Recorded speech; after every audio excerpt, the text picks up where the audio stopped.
Lupita Nyong'o adds her name to a growing number of actresses, including Gwyneth Paltrow, Angelina Jolie, Rose McGowan and Cara Delevingne, who are detailing their experiences of alleged sexual assault, abuse and/or harassment at the hands of producer Harvey Weinstein.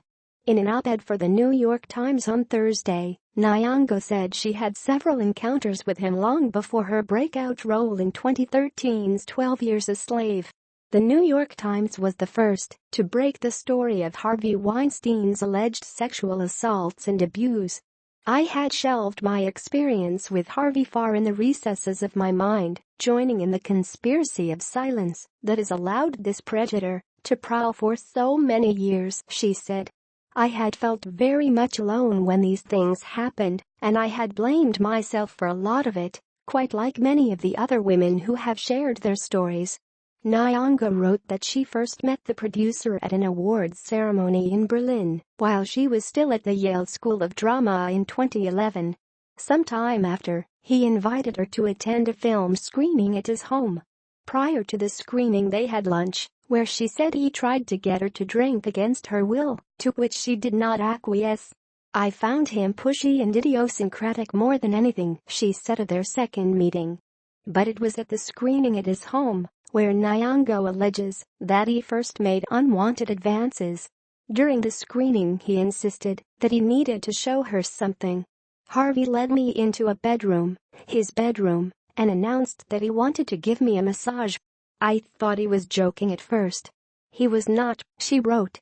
"For the first time since I met him, I felt unsafe. I panicked a little and thought quickly to offer to give him one instead. It would allow me to be in control physically, to know exactly where his hands were at all times." She said she thought it would buy her time to get out of the situation, but then she said the producer said he wanted to take off his pants. "I told him not to do that and informed him that it would make me extremely uncomfortable," Nyong'o wrote. "He got up anyway to do so, and I headed for the door, saying that I was not at all comfortable with that. If we're not going to watch the film, I really should head back to school." It wouldn't be her last encounter with Weinstein. He invited her to a reading of Finding Neverland and she and some friends joined him for dinner afterward. Despite her early encounters and misgivings about Weinstein, she left that night without incident. "He was definitely a bully, but he could be really charming, which was disarming and confusing. I left feeling that perhaps he had learned my boundaries and was going to respect them," she explained. However, he allegedly made another untoward pass at her at a subsequent dinner meeting, where she alleges he tried to get her to join him in a private room. She said she once again rebuffed his proposal.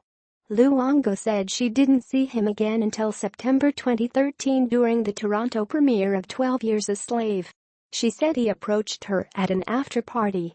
"He was ashamed of his actions and he promised to respect me moving forward. I said, thank you and left it at that. But I made a quiet promise to myself to never ever work with Harvey Weinstein." Her final encounter was after she won the Academy Award for her role in 12 Years a Slave.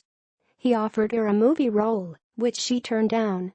She went on to discuss the abuse of power that keeps us isolated and allows for harm to continue to be done, and added that often people don't speak up for fear of suffering twice.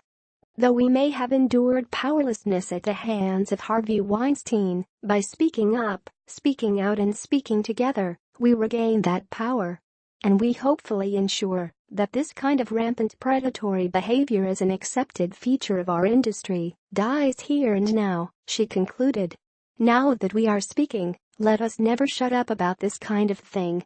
I speak up to make certain that this is not the kind of misconduct that deserves a second chance. I speak up to contribute to the end of the conspiracy of silence."